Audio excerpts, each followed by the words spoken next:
मध्य प्रदेश में 28 सीटों पर होने वाले उपचुनाव को लेकर भाजपा और कांग्रेस दोनों ही दल अपनी अपनी जीत का दावा कर रहे हैं। बड़वानी पहुंचे लोकसभा सांसद गजेंद्र सिंह पटेल और राज्यसभा सांसद डॉक्टर सुमेर सिंह सोलंकी ने भाजपा की जीत का दावा किया। वहीं बड़वानी नगर पालिका अध्यक्ष और कांग्रेस नेता लक्ष्मण चौहान कांग्रेस की जीत की बात कर रहे हैं। चुनाव आयोग द्वारा उपचुनाव की तारीखों का ऐलान करते ही भाजपा कांग्रेस अपने अपने उम्मीदवारों को जिताने के लिए मैदान में उतर गए हैं।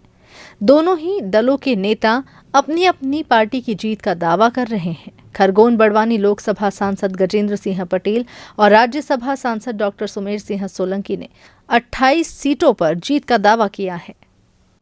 और यह चुनाव तो हर 5 साल और उपचुनाव होते आए हैं और भारतीय जनता पार्टी हमेशा से चुनाव की रणनीति पर हमेशा से काम करते आए और इसलिए मैं दावे के साथ कह सकता हूं कि यह सहयोग की बात है कि पूरे देश भर में उपचुनाव सबसे ज़्यादा मध्य प्रदेश में होने वाले हैं और ये मध्य प्रदेश के चुनाव सरकार का पूर्ण बहुमत से बनेगी, ये भी निश्चितता तय करने वाली।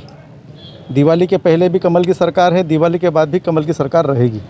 देखिए, भारतीय जनता पार्टी मध्य प्रदेश ने पूरी तैयारी की है। इस पर केंद्रीय नेतृत्व और भारतीय जनता पार्टी के नेतृत्व में ये 28 सीटों पर पूरा चुनाव जोर शोर के साथ भारतीय जनता पार्टी लड़ रही है और हम पूरी 28 सीटें जीतेंगे। क्या बहुमत के हिसाब से क्या लगता है आपको कि कितनी सीटों के ऊपर ज़्यादा ध्यान केंद्रित है भाजपा? हमारा लक्ष्य पूरी 28 सीटें हैं। इसमें जनजातीय सीटें भी कुछ आ रही हैं? जनजातीय सीटें कम है इसमें, परंतु मतदाताओं की संख्या तो लगभग बहुत सारी सीटों पर है।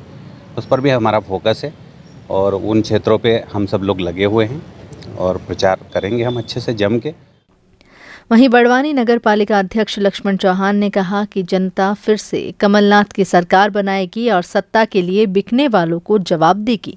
बहुत सारी जगह जहां चुनाव है उन विधानसभा क्षेत्रों में गया हूं, वहां की जनता चुनाव का इंतजार कर रही है कि कब चुनाव और कब इन बिके हुए इन देश और प्रदेश के गद्दारों को कब हम हराएं।